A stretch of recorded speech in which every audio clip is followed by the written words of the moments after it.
So hello everyone, this is your Roshan भैया। तो आपकी जो 2025 में सीबीएसई क्लास 10th की बोर्ड परीक्षा होने जा रही है, तो इसके लिए हिंदी ए की सिलेबस क्या रहने वाली है आज के इस वीडियो में आपको बताने जा रहा हूँ।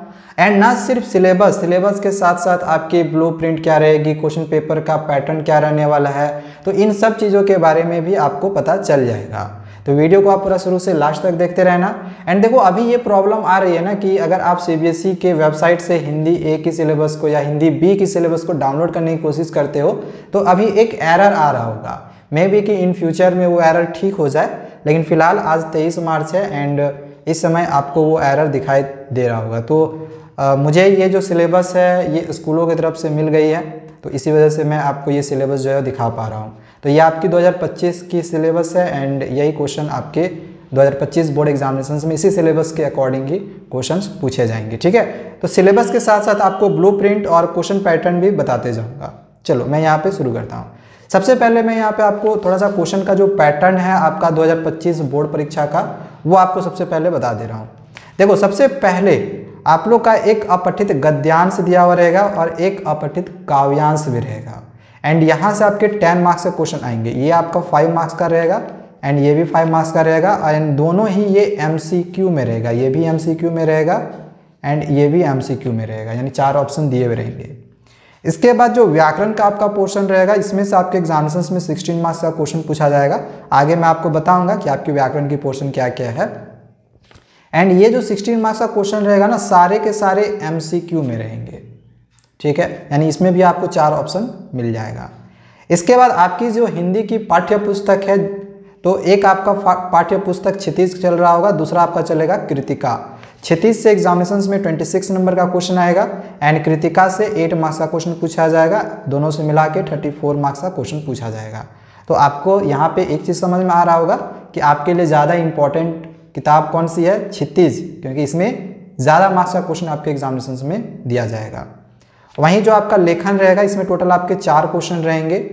अब कौन कौन सा आपका क्वेश्चन रहेगा आगे मैं बताऊंगा। इसमें से आपके एग्जामिनेशंस में 20 मार्क्स का क्वेश्चन रहेगा। हर क्वेश्चन के लिए आपको 5-5 नंबर दिया जाएगा। तो ये आपका क्वेश्चन का पैटर्न है। अब देखो, जैसे हमने अपठित गद्यांश या काव्यांश का बात किया, तो एक का जो अपठित गद्यांश रहेगा ये आपका 250 शब्द में रहेगा। मैंने जैसे कहा कि 5 मार्क्स का क्वेश्चन पूछा जाएगा, सारे के सारे एमसीक्यू में रहेंगे, यानी 5 क्वेश्चन दिए रहेंगे। वहीं जो अपठित काव्यांश रहेगा वो करीब 120 शब्द में रहेगा, ये भी आपका 5 मार्क्स में रहेगा एंड सारे के सारे एमसीक्यू में रहेंगे। ठीक है, चलो आगे बढ़ते हैं हम यहाँ पर। अब देखो यहाँ पे क्या दिया गया कि व्याकरण में कुल 20 प्रश्न रहेंगे, जिसमें से 16 आपको बनाने हैं। टोटल क्वेश्चन कितना रहेगा, 20, जिसमें से आपको कितने बनाने हैं, 16। एंड सभी प्रश्न एमसीक्यू में रहेंगे। ऊपर में ही हमने आप लोगों को बोल दिया था सारे क्वेश्चन किस में रहेगा, एमसीक्यू में। अब रचना के आधार पर आपको वाक्य भेद पढ़ना है। इसमें से आपको टोटल 5 क्वेश्चन दिए रहेंगे, 5 में से कोई भी आपको 4 बनाने हैं। तो ये आपका व्याकरण का पहला पोर्शन है, वाक्य भेद। किसके आधार पे, रचना के आधार पे वाक्य के कितने भेद होते हैं, ये आपको पढ़ लेना है। इसके बाद फिर वाच्य आपको पढ़ना है, इसमें भी आपके 5 क्वेश्चन रहेंगे, 5 में से कोई भी 4 बनाना है। पद परिचय करने के लिए सीखना है, इसमें आपको व्याकरण का पूरा पोर्शन ही पढ़ना पड़ जाएगा, जैसे संज्ञा, सर्वनाम, विशेषण, क्रिया विशेषण, कारक, सब आपको पढ़ना पड़ जाएगा। अब यह तो सब पढ़ोगे तभी जाके आपका ये पद परिचय अच्छे से समझ में आ जाएगा। एटलीस्ट बेसिक नॉलेज तो सबकी आपकी होनी ही चाहिए। देन अगला है अलंकार। अब अलंकार में एक होता है शब्दालंकार और एक होता है अर्थालंकार। तो शब्दालंकार में आपको श्लेष पढ़ना है एंड अर्थालंकार में आपको उत्प्रेक्षा, अतिशयोक्ति और मानवीकरण पढ़ना है। तो आपको ये केवल 4 ही अलंकार में पढ़ने हैं। ठीक है, श्लेष, उत्प्रेक्षा, अतिशयोक्ति और मानवीकरण। हालांकि हमने व्याकरण पोर्शन का एक 1 शॉट वीडियो बनाया हुआ है, जिसमें हमने इन सभी को एक ही वीडियो में समझा दिया है कि कैसे आप इसको समझ सकते हो या कैसे इसके क्वेश्चंस को कर सकते हो। काफ़ी इजीली 20 से 22 मिनट की वीडियो होगी, देखना होगा। तो लिंक मैं डिस्क्रिप्शन पे दे दूंगा, कमेंट करोगे, ठीक है, तो देख लेना, आपको सब समझ में आ जाएगा। एक वीडियो से सब एक ही वीडियो से समझ में आ जाएगा। 20 से 22 मिनट के अंदर आपका पूरा व्याकरण ही खत्म हो जाएगा। ठीक है, तो आपने यहाँ पे समझ लिया कि रचना के आधार पे वाक्य भेद से 5 क्वेश्चन रहेगा, वाच्य से 5 क्वेश्चन, पद परिचय से 5 क्वेश्चन और अलंकार से 5 क्वेश्चन रहेगा। आप सब में से आपको 4-4 बनाने होंगे। यहाँ तक समझ में आ गया व्याकरण का पोर्शन। चलो अब लेखन में आते हैं। तो लेखन से जैसे मैंने कहा कि 20 मार्क्स का क्वेश्चन रहेगा, ये आपका 4 मार्क्स का पूछा जाएगा, एक अनुच्छेद लिखने के लिए दिया हुआ रहेगा। अब किस टॉपिक पे अनुच्छेद आपका आ सकता है तो आगे मैं आप लोग को इसके बारे में बता दूंगा। जो मैं बताता हूँ आपके परीक्षा में छप जाता है, तो आपको क्या करना है कि चैनल को सब्सक्राइब करके रखना है। एग्जामिनेशन से पहले जो जो क्वेश्चन करवाऊंगा बस उसको कर लेना। तो ये आपको 120 शब्द में लिखना है, जो अनुच्छेद लिखोगे वो आपको 120 शब्द में लिखना है।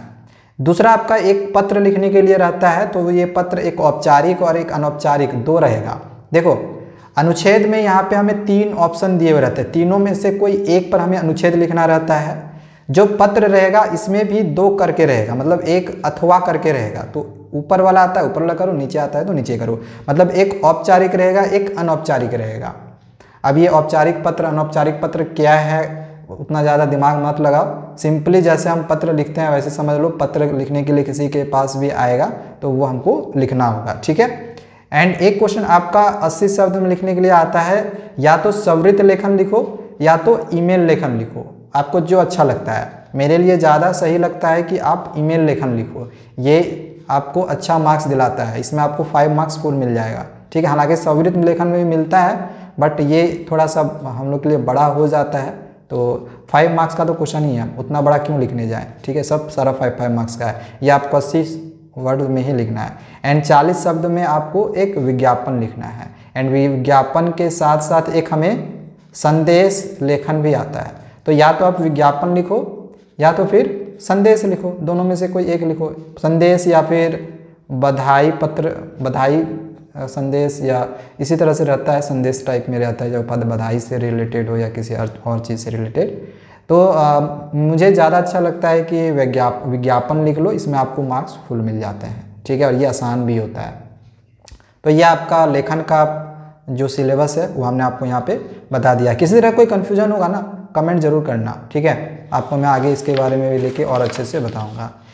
चलो नेक्स्ट आगे आप यहाँ पे देख लो, आपकी पाठ्य पुस्तक से हमने बता ही दिया कि क्षितिज और कृतिका दोनों से मिला के 34 मार्क्स का क्वेश्चन आएगा, ये हमने आप लोग को यहाँ पर ही बता दिया था, ठीक है। यहाँ पर ये इसके बारे में हमने ऑलरेडी आपको बताया था।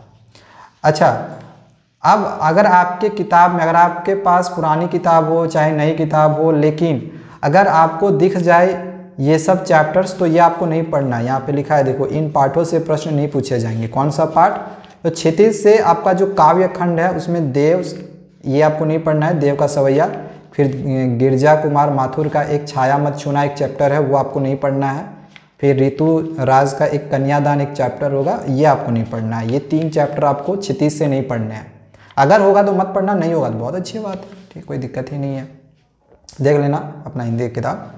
गद्य खंड से आपको एक महावीर प्रसाद द्विवेदी का लिखा हुआ स्त्री शिक्षा के विरोधी कुतकों का खंडन, ये आपको नहीं पढ़ना है। एंड सर्वेश्वर दयाल सक्सेना का मानवीय करुणा की दिव्य चमक, ये आपको नहीं पढ़ना है। ये नहीं पढ़ना है, ध्यान रखना, ये जितना बोला ना हमने ये नहीं पढ़ना है। बाकी जितने भी चैप्टर्स होंगे सब पढ़ लेना, कुछ मत छोड़ना, ठीक है। चलो अब यहाँ पे आपका जो कृतिका है, कृतिका का मैं आपको बताता हूँ। कृतिका में आपको ये नहीं पढ़ना है, एही ठैया झूलनी हो रामा और जॉर्ज पंचम के नाक, ये 2 को हटा देना। बाकी जितने भी आपके चैप्टर्स होंगे आपके हिंदी के पाठ्य पुस्तक में सारा पढ़ लेना। तो ये आपका हिंदी का कंप्लीट सिलेबस हमने आप लोगों को करवा दिया है। अगर आपको मैथमेटिक्स का या अदर सब्जेक्ट का देखना होगा तो लिंक उसका डिस्क्रिप्शन पे आप लोग को मिल जाएगा, जाके जरूर देख लेना। चलो मिलते हैं दूसरे वीडियो में, चैनल को सब्सक्राइब करके रखे रहना। Thank you, bye bye.